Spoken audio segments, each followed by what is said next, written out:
Hello everybody and welcome to the second video in the series of representation within Les Revenants, or the returned, which it translates at. Again, this is for the A-Level Media Studies specification with particular focus for the 2022 exam, as we've been given the advanced information which will be representation within Les Revenants, or the returned as it is translated as. Just a quick recap: if you've seen the representation of women video, it's just a reminder that Stuart Hall is our first name theorist, and he's the guy who tells us that stereotypes are just too straightforward, they're too simplistic. But he goes on to tell us that to understand what representation is, he tells us it's a process by which members of a culture use language in order to produce meaning. He tells us that producers of a media text will do this through the organisation of signs, which we then use to understand and describe the world into a wider set of values and ideologies. But he says that these stereotypes, these representations aren't fixed, right? They're not even real. They are produced, and as a result, society will make sense of them. They'll define them. All right, so it's all down to society's interpretation.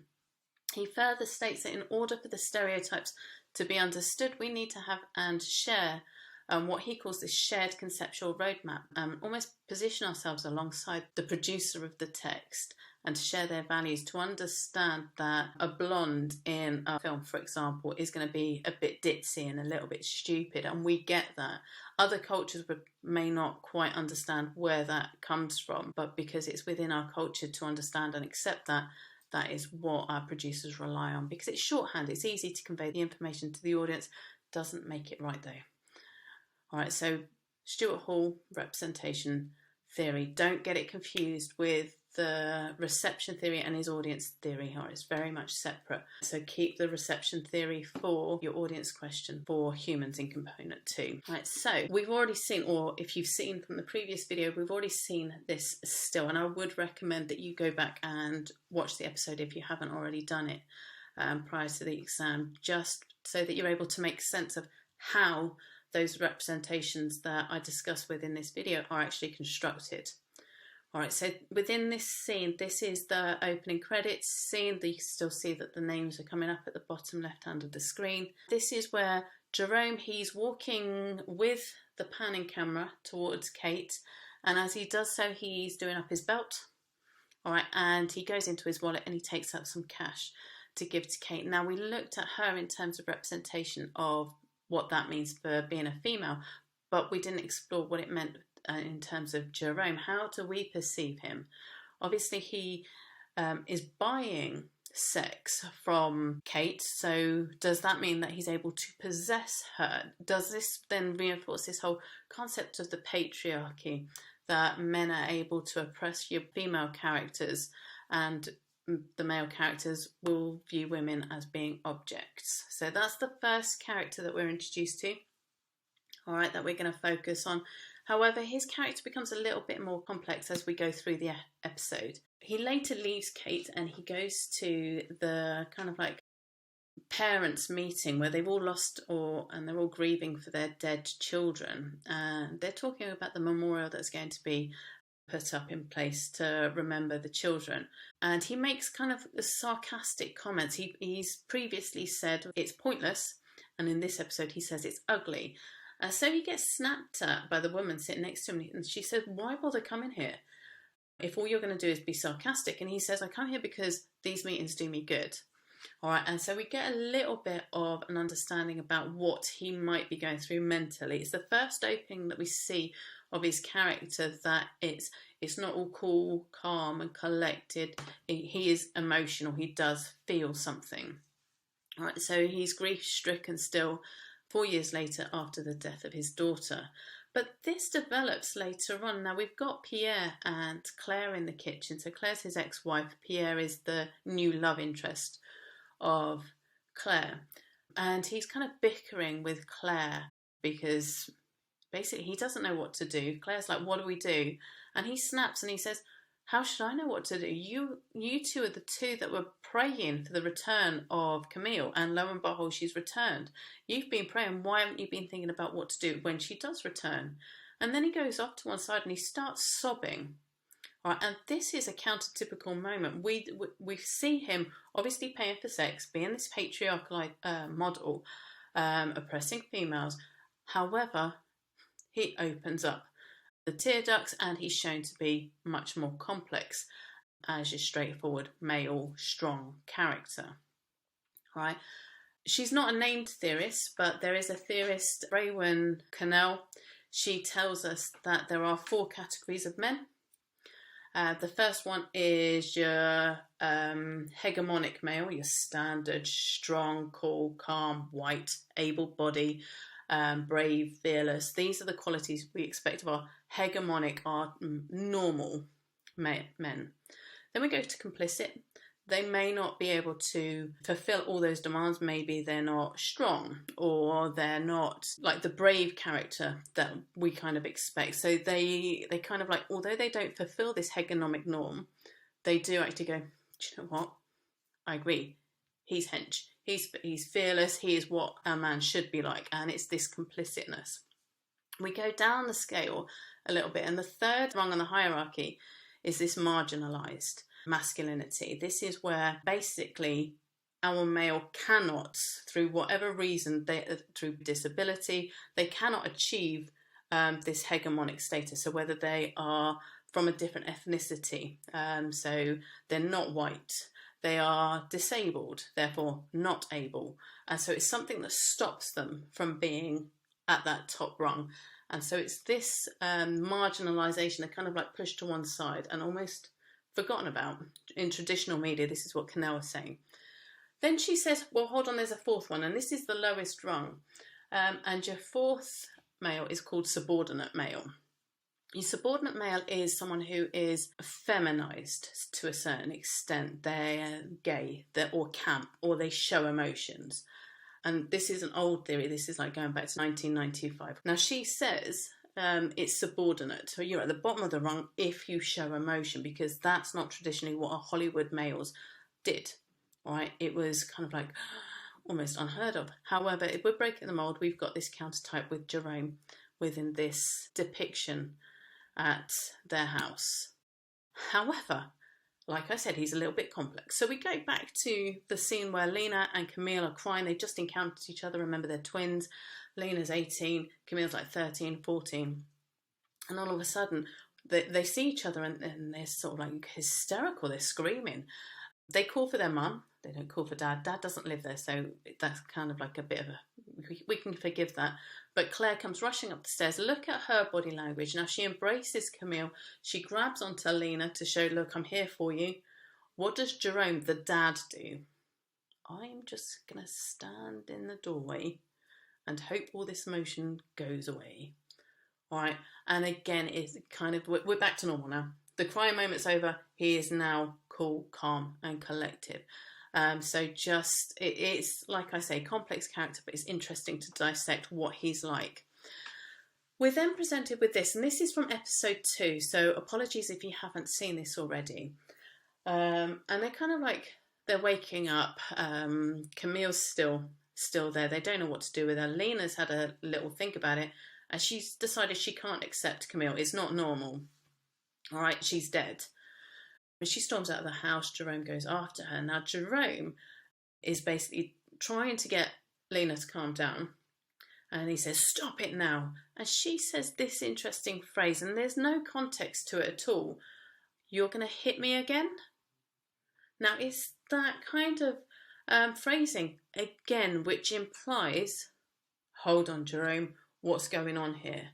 All right, has he been violent in the past? Well, this is what we can infer. So again, this kind of like almost dominant, oppressive male. All right, and that's obviously conveyed very, very briefly just through this dialogue. And so again, that's interesting to note the complex character. We're moving on to Pierre.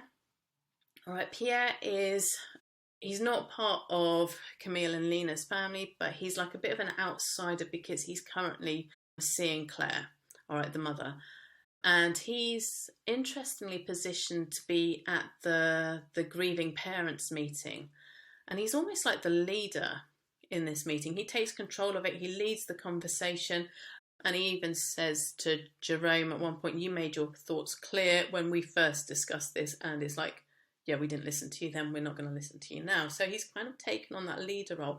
And we see this develop all the way through the series. If you haven't watched it, I'm not going to give any spoilers away, but he is the community leader. He takes on this role where people look up to him. Right? He even then dominates. He comes into Claire's home with Jerome there, goes up the stairs, and it portrays himself to be this medical professional, a doctor, and he takes Camille's pulse, and I'll give you something to help in terms of medication. And again, it's kind of like he knows what to do. He's going to take charge of the situation. And there's even this, not confrontation between the two males, but we've got Jerome on the right, Pierre on the left. And at one point, even Jerome says, as I said, what do we do in a case like this? And he's physically almost looking up to Pierre. What do we do? All right, and so we can see Pierre as being this kind of leader taking control of the situation. Going back to Simon, all right, remember, if you've seen the representation of women, you will know this shot. We know that he follows, he finally tracks down Adele to a house. We are positioned very much over his shoulder as he's voyeuristically looking at Adele, all right? But the fact that he's tracked her down, right, is I don't know, some people might say it's romantic, but at the same time, it's almost like a hunter kind of thing. He's tracked his prey down and he's got to where he needs to be, all right? However, we could go back to being romantic. He did die on their wedding day, so we've got to feel a little bit of sympathy for him. But it's this moment where he starts pounding on the door and starts swearing at her, where we start going, well, hold on, there's no need. Can't you ask nicely to come in? And so it's very aggressive. And if we think back to what we've seen of Jerome, are you going to hit me again? It's this violence, this aggression that potentially our males show. And I'm going to mention two theorists. Now, they are not named. You don't need to worry about them. They shared this study where they looked into representation of males. And they called Moshe and Sirkin.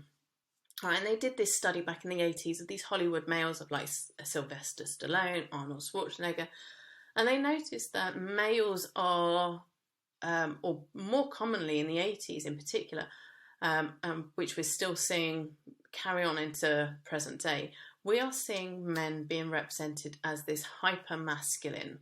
They're aggressive, they're violent, they are seen to be more aggressive towards women as well. They get their thrills out of doing dangerous things. And so we can kind of see the violent aspect of Jerome, the aggressive aspect of Simon, and they don't have to hit all three bullet points. They don't have to be aggressive and violent and getting thrills and more aggressive towards women. So doesn't necessarily mean that they're misogynistic, but it's what makes them hypermasculine. All right, so we see these two traits, one in Jerome being violent. We don't see him, but it's alluded to. And then we see this aggression and almost bordering on violence with Simon. All right, so Moshe and Sirkin are two unnamed theorists from the specification. You don't need to know them, but if you did, then you could go and look at them in a bit more detail. Now, interestingly, Simon and Adele come as a pair. All right, it's their narrative which is shared and they combine. Now, in episode 2, Simon's stories are revealed in a lot more detail. Now, Simon is presented as being in a band, being in a rock band. Now, remember, Adele's a librarian. So we've got this kind of concept of very gendered employments. All right, so Simon gets to be a rock star while Adele goes and works with some books. All right, so again, it's this gendered representation. Later on in episode 2, not that much later, it's still right at the very start, Simon is seen to be walking. Adele won't let him in. He's got nowhere to go. Things have changed. It's been years since he's died. So he goes and he finds this sort of like open diner. And he asks for some food. The owner says no. And he says, please, I'm starving. Can I just have a slice of bread? Owner says no. And so Simon, what does he do? He picks up a glass jar with a handle, boshes our owner or worker over the head with it, and then proceeds to jump over the bar, and beat the living daylights out of the worker, who's just basically said, no, you can't have any freebies, and he's well within his rights to do so. And look at how we're positioned. As Simon's punching the living daylights out of the worker, we're positioned in almost like that worker's position. We're looking up. It's that almost worm's eye view, and we are forced to look up to Simon as he throws punches down at us. All right, and it's again that dominance, that aggression. Moshe and Sirkin might be onto something. Speaking of violence, let's move on to Sergei. All right, Sergei, the first time we were introduced to him, he's the man in black in the subway, and he's killing Kate. All right, so stabbing, she's just bitten his arm, stabbed him in the stomach, but he's like, don't care, I'm just going to stab you several times and be this kind of like psychotic killer. But bizarrely, he then whispers to her, as he's continuing to force the knife into her stomach, he then says, there. All right, very much a very sort of like a mother-child kind of thing. There, just to soothe. All right, so it shows that he could be nurturing. No, he's not. He's still a psychotic killer, but it's just that phrasing that kind of is a little bit obscure, like he's almost comforting his victim as he stabs him. All right, and then more hypermasculinity. We've got this shot of Sergei. He's got a shotgun that he's found. His brother was using it earlier on. We'll go to Tony, the brother, in a second. All right, and he basically points the shotgun in his brother's face and demands answers. All right, so again, this aggressiveness, this violenceness, this willingness to use weapons. All right, and very much positioning and following on the theme of aggression. Now, Tony, the first time we see him, he lets Kate go. He's working behind the bar, and he owns this place. He's a bar owner. All right, so he says, go home, I'll clean up, I'll sort out the rest. All right, so he's owner. In terms of his employment, he's not a waitress. He's not the waitress like Kate. He's the owner.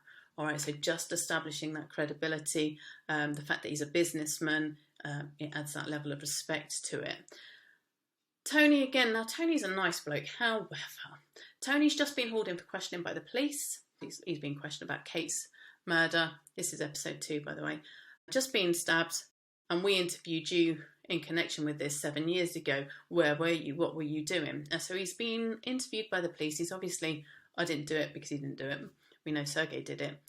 And then he's digging a hole in the ground. Don't know what he's doing, but he's just digging because he owns a ranch as well. And then Sergei comes up behind Tony and starts talking. And Tony's like, I know that voice, that's my brother. So what does he do? He literally swings the spade and clocks him one around the head. Right? I don't know if anybody's ever sort of like dropped a spade on their foot. It hurts. So to be clocked around the head is going to be incredibly painful. It's this violence, this unnecessary violence that represents what it is to be a man. All right? And this is furthered when Tony goes into the cabin. It's all locked up. I presume it's his parents' old place. And a dog comes at him. Now, spookily, the dog was dead. However, it comes alive and it's like wolf and it's growling. And so basically he picks up the shotgun that's hanging on the beam above his head and shoots the living daylights. This willingness to be violent. We don't see any of our females with guns, with spades or anything, with any kind of weapons. Sergei's got a knife, he's got a shotgun, we've got a shotgun here, we've got a spade. And it kind of, again, it's the acceptable representation. Man, strong, fearless, brave, all right, violent. Then we've got Thomas. Now, Thomas has a very small minor role in episode 1. He's shown to be our police captain. All right, he's the taller guy on the right-hand side. And so they're talking to him about Captain. Mr. Costa's house has just burned down. No one's there. Where's Mr. Costa? Reporting missing. And so he's the one giving instructions, the commands, if you like, these imperatives. And so he's the one that's in control. Captain. This is in his employment. Police captain. All right. However, later on, within the episode, he seemed to comfort Adele. Now, he walks into his home. Remember, Adele's been sobbing on the floor. Go back and watch the previous episode. And she's a bit of an emotional mess. And she's kind of telling him it's happening again. And we're inferring that she's like having this kind of like, almost like mental breakdown. Right, it's happening again. And he then comforts her and soothes her and tells her everything's going to be okay. All right. And it's at this moment that we twig that Adele is going to marry Thomas because they're living together. But what is fundamentally creepy is later on in episode 2, Thomas is seen in front of a bank of computers, but the computer he is looking at has security camera footage from his own house. All right, he's got cameras in the bedroom, in the bathroom, in the living room, and he literally is stalking his own fiancée. All right, and in terms of that level of almost like possessiveness, this control, the need to know where Adele is, it is unsettling. All right, your final slide is going to be about the dam workers. All right, dam workers, notice both of them, there's only 2, but both of them are male. All right, and we keep coming back to these guys because they're worried about the dam, and it's always blokes. All right, the people they send are blokes. All right, and so again, it's the gendered employment that we see throughout the episodes. Now, Bell Hooks is interesting to note. She is our third feminist theorist. She basically says it how it is. She says that feminism is a movement to end patriarchy. She says it's a society run for men, by men. All right. And she says within this patriarchal sphere, there's going to be sexism, sexist exploitation, and oppression. Have we seen that within our representation of men? I think we have. We've seen Jerome paying for sex. We've seen these like sexist elements where even the gendered employment is quite sexist. The male characters might not necessarily treat her or treat our female characters like that, but it's very much hinted at. And it's this oppression. Our Thomas, stalker guy, keeping tabs on his soon-to-be wife. All right, and it's this kind of oppression, the oppression of Lena by Jerome, the oppression of Simon trying to pound on the door to get into Adele. Further, she goes in to mention that intersectionality refers to the intersections of gender, race, class, and sexuality. And within these 4 concepts, there becomes this hierarchy. This hierarchy right at the top is dominated by your white supremacist capitalist patriarchy. And it is these people who control what we see. It's these ideologies that are then filtered down to the rest of the hierarchy and what we believe to be the ideal. She argues that black women, in fact black people in general, but as she's a feminist theorist, she does focus on black women, they should then develop an oppositional gaze that refuses to identify with white characters. She says that by looking, it becomes a political movement. So the gaze becomes political for black Americans, as slaves, going back to colonial times, were punished for looking at their white owners. It was a case of they had to keep their heads down. And so by not gazing, all right, we're entering this political counteraction. Her book, The Oppositional Gaze, Black Female Spectators, she explains that black women are not only underrepresented in film, but they are also not allowed to look either. Looking implies a sense of power that is removed from the black female spectator. There's nothing there of value for our black females. All right, it's very much underrepresented, completely marginalised and forgotten about. The oppositional gaze serves as a gesture of resistance to not only the male gaze, so go back to Laura Mulvey in the previous video, but also towards the oppression of minorities through cinema by the all-inclusive gendering of women.